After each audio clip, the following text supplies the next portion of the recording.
नाम कुमार गौरव है, एडवोकेट हूँ मैं। ऐसे इनरोल्ड तो मैं सुप्रीम कोर्ट में हूँ, लेकिन अभी फ़िलहाल मैं 2-3 साल से पटना में कार्यरत हूँ, पटना हाई कोर्ट में।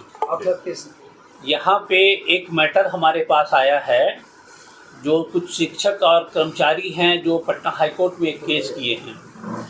वो केस करने वाले शिक्षक हैं अभिजीत चक्रवर्ती और अन्य हैं। उनका केस है NTPC BRBCL और SSRVM ट्रस्ट के खिलाफ। इसमें क्या है कि उनमें जो टीचर्स और कर्मचारी हैं उन सबको बिना नोटिस का एक 13 तारीख को जब वो स्कूल खुला आए तो उनको पता चला कि उन लोग को हटा दिया गया है और उनका स्कूल SSA श्री अकादमी, जिसके पूछूंगा कि तुम कितने बड़े पदाधिकारी हो, तुम्हारा संस्था क्या भारत के संविधान से ऊपर है, न्यायालय से ऊपर है तुम लोग, और तुम धमकाता है स्टाफ लोग को, जो कि तुम्हारा तनख्वाह होगा 4 लाख 5 लाख रुपया, आज जिसको 30,000 40,000 50,000 मिला तुम उसको धमकाता है और बोलता है कि तुम्हारा वकील फटीचर है। वकील कहीं फटीचर होता है? माने कि उस संतोष त्रिपाठी पर तो माने कि जो स्टाफ लोग हैं वो लोग क्रिमिनल केस कर रहा है, ठीक है। उसी पर माने संस्था पर क्रिमिनल रिट इसलिए फाइल हो रहा है कि संतोष त्रिपाठी के अगेंस्ट उसने क्या किया कि उपाध्याय संतोष उपाध्याय त्रिपाठी नहीं है, संतोष उपाध्याय जो है वो बोल दिया कि कैंटीन में खाना मत दो। अब जिसकी औरत है, जो बच्चे हैं, अब उसको बोल दे कि पानी मत दो, खाना नहीं दो, तो उसकी क्या दो स्टाफ। तब उसने कांटेक्ट किया किसी के थ्रू मुझे, तब मैंने बोला कि तुम लोग चिंता मत करो, कोर्ट में थोड़ा समय लगेगा।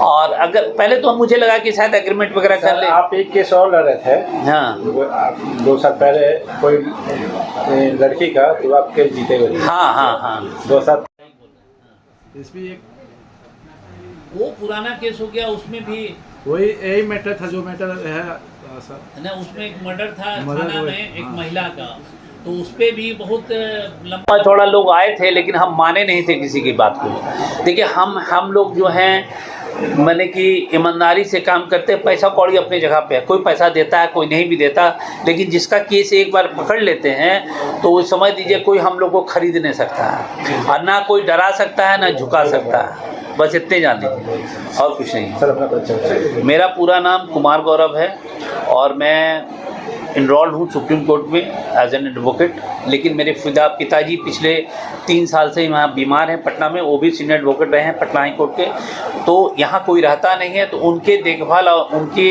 लिए मैं यहाँ रहता हूँ। और इसी एक्चुअल क्या है कि एक एडवोकेट जो है बिना किसी भेदभाव का केस करता है, लेकिन NTPC BRBCL में एक संतोष उपाध्याय है, वो मुझे और जो भी स्कूल के टीचर लोग हैं उसको धमकी दे रहा है, तुम केस क्यों किए, तुम्हारा वकील को हम देख लेंगे, वो फटीचर वकील है। मैंने बहुत सारी बातें जो है लोगों ने मुझे बताया है, वहाँ के जो कर्मचारी हैं।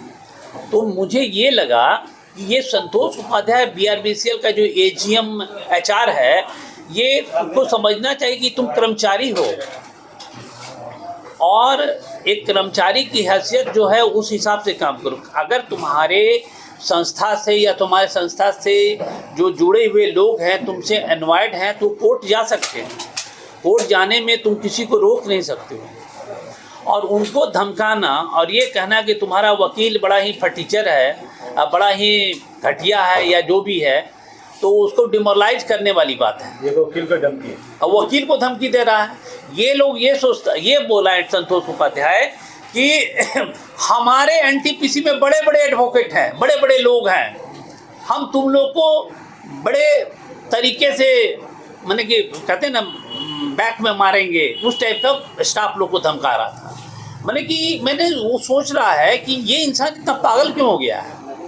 और उसका रीज़न ये है कि ये ट्रस्ट के साथ 90-91 लाख का एग्रीमेंट था पर ईयर सब्सिडी के रूप में, और अभी जो बाल भारती से एग्रीमेंट किया 2 करोड़ से ज़्यादा का एग्रीमेंट किया। ये भाई ये 90 लाख से अचानक 2 करोड़ से ऊपर से कहाँ से तुम कर लिए एग्रीमेंट? जब तुम 7th पे कमीशन तुम नहीं दे रहे थे शिक्षक और कर्मचारी को, ट्रस्ट वाले को, इसमें ट्रस्ट भी शामिल है, इसमें सबका हाथ मिला हुआ है और ये बड़ा नेक्सस है जैसा मुझे लग रहा है। सेंट्रल गवर्नमेंट का जो बड़ा बड़ा संस्था है उसमें बिल्डिंग है, स्कूल है, हॉस्पिटल है, ये सारी संस्थाएं जो हैं वहाँ के बैठे हुए पदाधिकारी जो है बंदरबाट करते हैं, ऐसा मुझे लग रहा है। उसका कारण क्या है कि अभी देखिए तुम 7 पे तुम उसमें 9 सदस्यीय कमेटी है जिसमें 3 लोकल, 3 एनटीपीसी बीआरबीएसएल के और 3 स्कूल के सदस्य हैं। जब तुम्हारा एग्रीमेंट ही है कि तुम जो है सीबीएसई नॉर्म्स के हिसाब से काम करोगे और तनख्वाह 7th पे कमीशन के हिसाब से दोगे, तो किस आधार पे तुम किसी को 25,000, किसी को 30,000, किसी को 40,000, किसी को 50,000 दे रहे हो? अगर सबका नॉर्म सीबीएसई के अनुसार है तो उस हिसाब से टीचर और कर्मचारी को रखो और तनख्वाह भी 7th पे कमीशन के हिसाब से पैसा दे रहा है, अपने मन से पैसा दे रहा है, मतलब जिसका चेहरा देखा उस हिसाब से पैसा दे रहा है। तो ऐसा तो होना नहीं चाहिए। पैसा आपको जो एक नॉर्म्स है उस हिसाब से देना चाहिए। इन लोगों को अब धमका रहा है स्टाफ लोग को कि भाई तुम केस मत करो, तुम केस उठा लो, इस तरह की बहुत सारी बातें चल रही है। और इसमें मेन है संतोष उपाध्याय, उसको पता नहीं उसको क्या लग रहा है कि हम ही एनटीपीसी के बॉस हैं। अरे एनटीपीसी का जो चेयरमैन है ना वो भी स्टाफ ही है, जो एनटीपीसी में डायरेक्टर है, बोर्ड ऑफ डायरेक्टर है, वो भी स्टाफ है। और वो बोलता है कि हमारे पास बड़े बड़े मतलब कि वकील हैं और क्या क्या है। उनको पता होना चाहिए कि न्यायपालिका से बड़ा कोई नहीं है हिंदुस्तान में या कहीं भी। कॉन्स्टिट्यूशन सबसे बड़ा है। चाहे आपके ट्रस्ट के मालिक या चेयरपर्सन रविशंकर जी हो, चाहे एनटीपीसी का डायरेक्टर, नवरत्न कंपनी का कोई डायरेक्टर हो। इनके हाथ में रविशंकर जी का है क्या? ट्रस्ट जो है रविशंकर जी का ही है ना, श्री श्री रविशंकर के नाम से ये श्री श्री विद्या मंदिर ट्रस्ट जो है रविशंकर जी का ही है।